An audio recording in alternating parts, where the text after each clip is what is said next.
नमस्कार विद्यार्थी मित्रांनो, आपल्या यूट्यूब चॅनलमध्ये आपलं स्वागत आहे. आजच्या या व्हिडिओमध्ये आपण इकॉनॉमिक्सचा प्रकरण क्रमांक 6 म्हणजे निर्देशांकाची माहिती घेणार आहोत. निर्देशांक म्हणजे काय? प्रश्न तर नेहमी पडत असेल की निर्देशांक म्हणजे काय? तर सर्वप्रथम निर्देशांक हा म्हणजे मूलतः किंमत पातळीवर काढण्यात गेला होता. त्यानंतर आजचा जर विचार केला आपण तर हे संपूर्ण जे काही डिजिटलायझेशन झालेलं आहे पूर्ण जग, आणि या जगामध्ये विकसनशील राष्ट्र, अविकसित राष्ट्र आणि विकसनशील अशा प्रकारचे राष्ट्र आपल्याला दिसून पडते.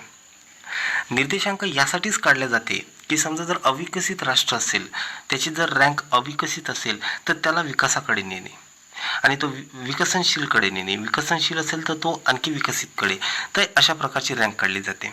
यामध्ये GDI काढला जातो, CPI काढला जातो, SDI काढला जातो. म्हणजेच यामध्ये एक्झाम्पलसुद्धा देण्यात आलेले आहे. जसं भारत सरकारकडून व्यापक प्रमाणात वापरण्यात येणारे निर्देशांक एक तर आहे ग्राहक किंमत निर्देशांक म्हणजे CPI, कस्टमर प्राइस इंडेक्स. त्यानंतर आहे काही आणखी जसे घाऊक किंमत निर्देशांक, मानव विकास निर्देशांक म्हणजे ह्युमन डेव्हलपमेंट इंडेक्स. जर या संपूर्ण याची जर इंडेक्सची तुम्हाला डिटेल्समध्ये माहिती पाहिजे असेल तर डिस्क्रिप्शनमध्ये मी काही लिंक दिलेले आहे. म्हणजे SDI म्हणजे काय, म्हणजे ह्युमन डेव्हलपमेंट इंडेक्स म्हणजे मानव विकास निर्देशांक म्हणजे काय, CPI म्हणजे काय, SDI म्हणजे काय, GDI म्हणजे काय. तर यांची माहिती जर तुम्हाला हवी असेल तर डिस्क्रिप्शनमध्ये काही लिंक दिलेले आहे व्हिडिओचे, तर ते व्हिडिओशी तुम्ही अवश्य पहा.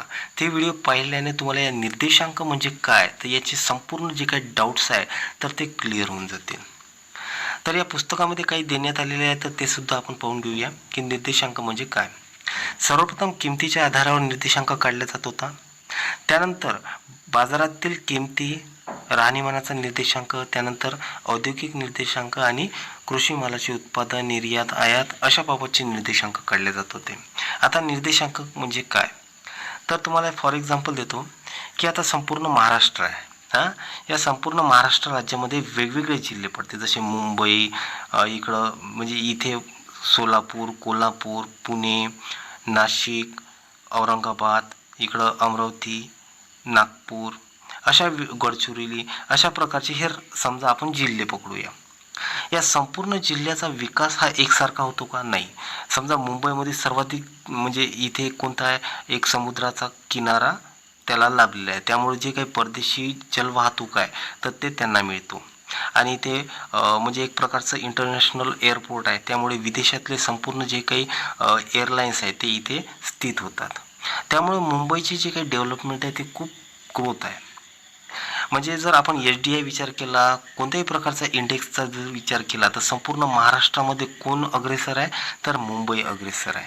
त्याचा जर आपण विचार समजा जर सर्वाधिक अविकसित जर भाग बघितला, जसं गडचिरोली, गोंदिया बघितला किंवा इथे नंदुरबार बघितला, तर अशा प्रकारचे जे काही जिल्हे आहेत ते अविकसित आहे. तर या इंडेक्समुळे एकच गोष्ट लक्षात येते की विकास कोणत्या जिल्ह्याचा झालेला आहे, कोणत्या राज्याचा झालेला आहे, कोणत्या देशाचा झालेला आहे, कोणत्या संपूर्ण पातळीचा झालेला आहे. तर ते कशामुळे माहीत पडते तर या इंडेक्समुळे माहीत पडते. तर तुम्हाला डिस्क्रिप्शनमध्ये काही लिंक दिलेला आहे तर ते लिंक तुम्ही अवश्य पहा, त्यामुळे तुम्हाला जे काही डाऊट्स होतील ते क्लिअर होऊन जातील. निर्देशांकाचे काही वैशिष्ट्ये आहे. जसे निर्देशांक हे सांख्यिकीय साधन आहे. निर्देशांक हे सरासरी काढण्याचे एक विशिष्ट साधन आहे आणि ते शेकडेवारी काढण्यासुद्धा उपयुक्त असते. आता आपण फक्त महाराष्ट्राचा विचार केला, आता आपण भारताचा विचार करूया. भारतामध्ये वेगवेगळे राज्य आहे, जसं महाराष्ट्र, गुजरात, मध्य प्रदेश, उत्तर प्रदेश, जम्मू काश्मीर, इकडे इकडे तामिळनाडू, केरला, आंध्र प्रदेश, पश्चिम बंगाल, ओरिसा अशा प्रकारचे राज्य आहे. तर या राज्यामधून कोणते राज्य जास्त विकसित केले जाते तर यामध्ये सर्वाधिक विकसितमध्ये महाराष्ट्र येते, गुजरात येते, तामिळनाडू येते, आणखी काही राज्य येते. तर यांची रँक वाईज असते. समजा महाराष्ट्र, गुजरात, तामिळनाडू, कर्नाटक, पश्चिम बंगाल, त्यानंतर आणखी काही राज्य आहे. तर ह्या इंडेक्स त्याच प्रकारे कार्य करते की कोणती रँक कुठे केल्या जाते. निर्देशांक ही सरासरी असते आणि आकडेवारीशी रिलेट करते. एका विशिष्ट काळात दोन भिन्न भिन्न काळात किंवा विशिष्ट भिन्न स्थानातील एक किंवा जास्त संबंधाचे चलांचे परिमाण मोजण्यासाठी निर्देशांकाचा उपयोग केला जातो. निर्देशांक हा चालू वर्षासाठी तयार केला जातो. निर्देशांक एका चलाच्या साहाय्याने मोजला जातो. या उलट निर्देशांक चलाच्या गटापासून तयार केला जातो आणि त्याला संयुक्त निर्देशांक असे सुद्धा म्हटले जाते. जसं आपण एक गट विचार केला, फॉर एक्झाम्पल आपण SDI विचार करूया, म्हणजे मानव विकास निर्देशांक. मानव विकास निर्देशांकामध्ये 3 प्रकारचे गट पडतात. 3 प्रकार पडतात. एक असतात आरोग्य, दुसरं असते शिक्षण आणि तिसऱ्या प्रकारचं असते उत्पन्न. अशा प्रकारचा एक तिन्ही मिळून गट निर्माण केला जातो आणि यालाच काय म्हटले जाते, मानव विकास निर्देशांक. म्हणजेच निर्देशांक चलाच्या गटापासून तयार केला जातो आणि संयुक्त निर्देशांक असे म्हणतात. म्हणजे 3 प्रकारच्या पद्धती मोजल्या जाते. एकतर आरोग्य मोजले जाते SDI मध्ये. SDI म्हणजे मानव विकास निर्देशांक. यामध्ये शिक्षण मोजले जाते, आरोग्य मोजले जाते आणि उत्पन्न मोजले जाते. म्हणजे हे 3 प्रकारच्या वस्तू मोजले जाते. त्यामुळे हे काय झालेलं आहे, याचा गट निर्माण झालेला आहे. गट निर्माण झालेला आहे म्हणजेच काय म्हणजेच मोजल्या कशा पद्धतीने जातो, निर्देशांकामध्ये मोजला जातो. ठीक आहे. त्यानंतरचा 6वा पॉईंट आहे की ज्या वर्षापासून बदल मोजले जाते तर त्याला मूळ वर्ष असे म्हटले जाते. म्हणजे कसं आहे, आता समजा आता 2019 आता 2020 वर्ष चालू आहे. ठीक आहे. 2020 वर्ष चालू आहे. परंतु सरकार काय करत असते, निर्देशांक मोजता वेळेस एखादं स्थिर वर्ष ॲझ्युम करत असते. म्हणजे त्याच वर्षापासून दरवर्षी एक मोजला जातो. समजा आता संपूर्ण भारत सरकारचा जर विचार केला तर आजपर्यंत 2011 आणि 12 हे एक स्थायित्व वर्ष आहे आणि या वर्षापासून संपूर्ण निर्देशांक मोजले जाते. समजा जर आता 2015चा विचार केला, 2015-16, तर या दरम्यानचा जे काही निर्देशांक मोजला गेला तर तो कशाच्या म्हणजे त्यांचा एक वर्ष असे स्थिर वर्ष कोणत्यानं मोजले जाते, 2011-12. म्हणजेच तो एक स्थिर वर्ष असते आणि त्या वर्षापासून प्रत्येक वर्षाचा काय केले जाते, मूल्यमापन केले जाते आणि ते मूल्यमापनच म्हणजे काय असते, निर्देशांक असते. मूळ वर्षाच्या किंमत निर्देशांक हा नेहमी 100 गृहीत धरला जातो आणि त्यानुसार चालू वर्षातील प्रमाणे मोजला जातो. जसं आपण बघितलं आहे की 2011 आणि 12 हे वर्ष एक गृहीत धरले जाते आणि या वर्षी हे वर्ष स्थिर वर्ष धरले जाते. म्हणजे यानंतरचे जे काही नेक्स्ट चालू वर्ष आहे, समजा आता 2019 आणि 20 वर्ष पकडूया किंवा 20 किंवा 21 वर्ष पकडूया, तर जे काही स्थायी वर्ष असते तर त्या स्थायी वर्षापासून त्याचे मूल्यमापन केले जाते. त्यानंतर आहे 60वा पॉईंट, अर्थव्यवस्थेतील कल व बदल मोजण्यासाठी निर्देशांकाचा वापर केला जातो. म्हणून त्याला आर्थिक क्रियांचे वायू भारमापक असे म्हटले जाते. अर्थव्यवस्थेच्या निर्देशांकाला काय म्हटले जाते, आणखी वायू भारमापक. ठीक आहे. त्यानंतर पाहूया, निर्देशांकाचे एकूण 4 प्रकार पडतात. एक तर असतो किंमत निर्देशांक, दुसरा आहे संख्यात्मक निर्देशांक, तिसरा आहे मूल्य निर्देशांक आणि विशिष्ट हेतू निर्देशांक. किंमत निर्देशांकामध्ये त्याच्या नावातच देण्यात आलेले आहे किंमत. त्यामुळे किंमतमध्ये जे काही बदल होते त्याचे मापन जर कोणत्या निर्देशांकात होते तर ते होते किंमत निर्देशांकात. त्यानंतर आहे संख्यात्मक निर्देशांक. संख्यात्मक निर्देशांकामध्ये 2 बाबी महत्त्वाच्या असते. एक तर असते उत्पादन आणि दुसरं असते भौतिक प्रमाणात बदल. अर्थव्यवस्थेमध्ये किमतीमध्ये जो काही बदल होतो तो किंमत निर्देशांकामध्ये वापर केला जातो, मापन केले जाते. आणि जे संख्यात्मक निर्देशांक आहे त्याच्यामध्ये अर्थव्यवस्थेमधील उत्पादनातील जे काही बदल असते किंवा भौतिक प्रमाणात बदल, त्यासाठी काही उदाहरणसुद्धा देण्यात आलेलं आहे. एक तर आहे कृषी उत्पादन व औद्योगिक उत्पादन, यामध्ये जे काही परिणाम असते त्यामध्ये झालेला बदल. कृषी उत्पादन म्हणजे आपण ॲझ्युम करू की कापूस, आणि औद्योगिक उत्पादन म्हणजे त्या कापसापासून तयार केलेला कापड. तर या दोघांमध्ये जे काही परिमाणात बदल होते तर त्या बदलाचा जो काही मूल्यमापन आहे ते मूल्यमापन कशामध्ये केले जाते, संख्यात्मक निर्देशांकामध्ये. त्यानंतरचा तिसरा पॉईंट आहे मूल्य निर्देशांक. वस्तूचे मूल्य म्हणजे किंमत व परिमाण यांचा गुणाकार होय. आणि ह्या मूल्य जे काही निर्देशांक आहे हे अर्थव्यवस्थेमध्ये खूप महत्त्वपूर्ण बाबी करते, कारण की या निर्देशांकामध्ये किंमत व परिमाण या दोघां बदलांचे एकत्रीकरण केले जाते. म्हणजे वस्तूची किंमत काय आहे आणि त्या किमतीचा अर्थव्यवस्थेमध्ये कोणतं परिमाण तयार होते तर त्या परिमाण म्हणजे किंमत आणि परिमाण या दोघीमधील बदलांचे जे काही एकत्रीकरण केले जाते, तर त्या एकत्रीकरणाची मूल्यमापन कोणत्या निर्देशांकामध्ये केले जाते? मूल्य निर्देशांकामध्ये. त्यानंतरचा चौथा पॉईंट आहे विशिष्ट हेतू निर्देशांक. विशिष्ट हेतू म्हणजे असा काही हेतू आहे की त्या हेतूमध्ये कोणत्या तरी एखादी प्रॉफिटची किंवा फायद्याची गोष्ट करण्यात आलेली आहे. जसं आयात निर्यात निर्देशांक. प्रत्येक देशामध्ये कोणत्या ना कोणत्या देशामधून आयात होत असते आणि प्रत्येक देशातले वस्तू कोणत्या ना कोणत्या देशामध्ये म्हणजे निर्यात केली जाते. निर्यात म्हणजे आपल्या देशामधून दुसऱ्या देशामध्ये वस्तू पाठवणे. आयात म्हणजे दुसऱ्या देशामधून आपल्या देशामध्ये वस्तू येणे. तर अशा प्रकारचे जे काही निर्देशांक आहे तर ते कशाच्या याच्यामध्ये समाविष्ट होते? तर ते होते विशिष्ट हेतू निर्देशांकामध्ये. तर अशा प्रकारचे 4 निर्देशांकाचे प्रकार आपण बघितलेले आहे. आता पाहूया अर्थव्यवस्थेमध्ये निर्देशांकाचे कोणते महत्त्व आहे. एक एक्झाम्पल देतो की भारताचा भारत एक देश आहे आणि या भारतामध्ये हा संपूर्ण जे काही आहे, आता हा भारताचा खालचा भाग आहे. ठीक आहे. आता भारताचा हा खालचा भाग आहे. इथे जवळपास कुठेतरी मुंबई आहे आणि इथे कुठेतरी जवळपास कलकत्ता आहे, म्हणजे कोलकाता, पश्चिम बंगालची राजधानी इथे वसते. म्हणजे पूर्व किनाऱ्याला हा पूर्व किनारा आहे आणि हा पश्चिम किनारा आहे. आता दोघांचा काय फरक आहे? हे महाराष्ट्र आहे आणि हे पश्चिम बंगाल आहे. दोघांमध्ये फरक काहीच नाही. दोन्हीही समुद्र किनाऱ्यामध्ये वसलेले 2 शहर आहे आणि या शहरामध्ये दोघांचा पैकी कोणाचा विकास जास्त झालेला आहे? मुंबईचा विकास झालेला आहे. म्हणजे महाराष्ट्राचा विकास सर्वाधिक झालेला आहे. कंपॅरिझन केला आपण तो कोणाचा? पश्चिम बंगालचा.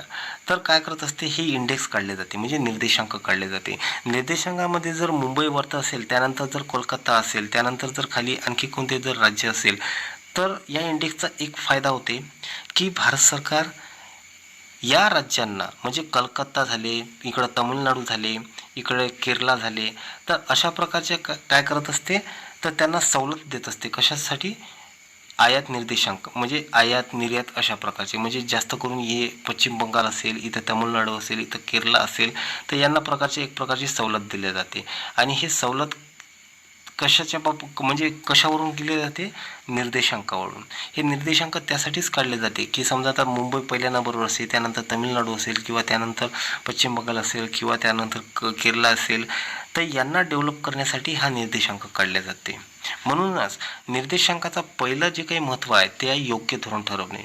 निर्देशांक हे धोरण निर्मात्यांना योग्य आर्थिक धोरण तयार करण्यासाठी मार्गदर्शक तत्त्वे धोरण करते.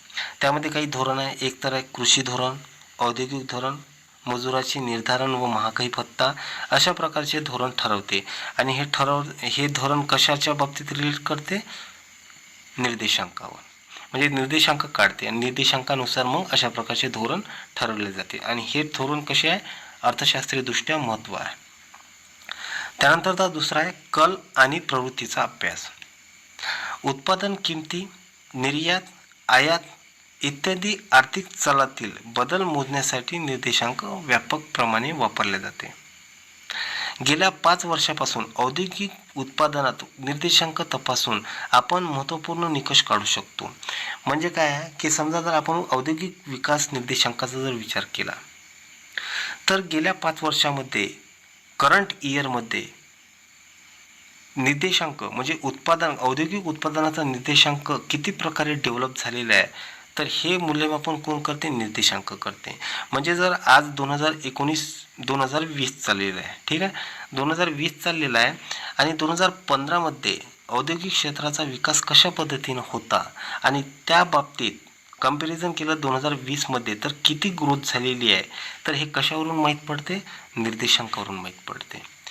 म्हणून कल आणि प्रवृत्तीचा अभ्यास करण्यामध्ये हे एक निर्देशांकाचं एक अर्थशास्त्रीय महत्त्व वाढते. त्यानंतरचा तिसरा पॉईंट आहे भविष्यातील आर्थिक घडामोडीचा अंदाज. निर्देशांक हा भविष्यातील आर्थिक घडामोडीचा अंदाज करते. म्हणजे समजा जर 2015मध्ये एखाद्या क्षेत्राचा जर समजा 100 रुपये झालेले आहे, समजा 2015मध्ये 100 रुपयाची ग्रोथ झालेली आहे. त्यानंतर 2020मध्ये 200ची ग्रोथ झालेली आहे. म्हणजे 2015मध्ये 100 झालेले आहे, 2020मध्ये 200 झालेले आहे, तर 2025मध्ये काय असेल 300 होतील. म्हणजे अशा प्रकारचा काय ठरवल्या जाते, अंदाज ठरवले जाते. आणि हा अंदाज कशावरून ठरवला जाते, निर्देशांकावरून ठरवला जाते. म्हणजेच भविष्यातील आर्थिक घडामोडीचा अंदाज कशावरून ठरवला जातो, निर्देशांकावरून. त्यानंतरचा चौथा पॉईंट आहे चलनवाढीचे मोजमाप. निर्देशांकाचा वापर वेळोवेळी होणाऱ्या किंमत पातळीतील बदल मोजण्यासाठी केला जातो.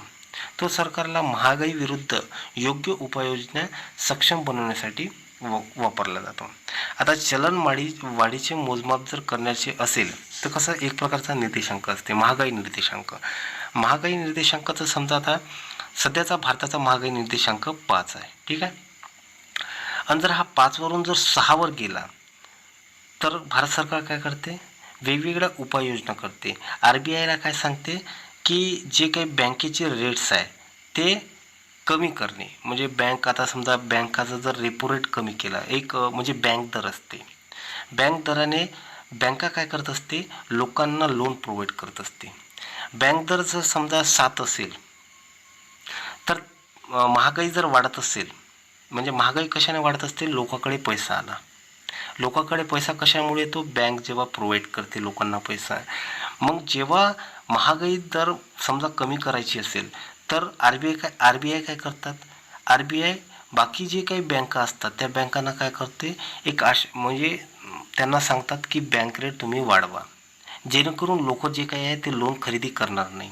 म्हणजे लोक खरेदी करणार नाही म्हणजे लोकांकडे पैसा येणार नाही. लोकांकडे पैसा आला नाही म्हणजे मार्केटमध्ये पैसा जाणार नाही. मार्केटमध्ये पैसा गेला नाही म्हणजे महागाई वाढेल का, नाही. म्हणूनच निर्देशांक काढण्याचा एक महत्त्वाचा मुद्दा असाही असतो की महागाई विरुद्ध एक प्रकारची उपाययोजना केल्या जाते. म्हणून चलनवाढीचे मोजमाप करण्यासाठी निर्देशांक हा खूप महत्त्वपूर्ण भूमिका बजावतो. त्यानंतर आहे 5वा पॉईंट आहे आर्थिक माहिती वास्तव स्वरूपात सादर करण्यास मदत करते. चलन फुगवटा कमी करणे म्हणजेच मूळ माहिती तडजोड करणे. उदाहरणार्थ निर्देशांकाच्या सहाय्याने किंमत बदल, वेतन बदल यांच्याशी तडजोड केली जाते. त्यामुळे आर्थिक माहिती वास्तव स्वरूपात किमती म्हणजे जे काही वास्तव स्थिर किंमत असते त्यांना कशा प्रकारचे चढ उतार करणे हे महत्त्वपूर्ण भूमिका कोण करते, निर्देशांक पूर्ण करते. तर हे आपले निर्देशांक झालेले आहे. निर्देशांकाची काही माहितीसुद्धा आपण घेतलेली आहे. तर त्यानंतरचा जे काही पुढील भाग आहे तर ते आपण पुढील व्हिडिओमध्ये कंप्लीट करूया. व्हिडिओ जर तुम्हाला समजला असेल तर लाईक करा किंवा जर नसेल समजला तर कमेंट्स करा. पुढच्या व्हिडिओमध्ये संपूर्ण या व्हिडिओची आपल्याला पुन्हा एक वेळा तुम्हाला समजून सांगण्याचा मी प्रयत्न करेन.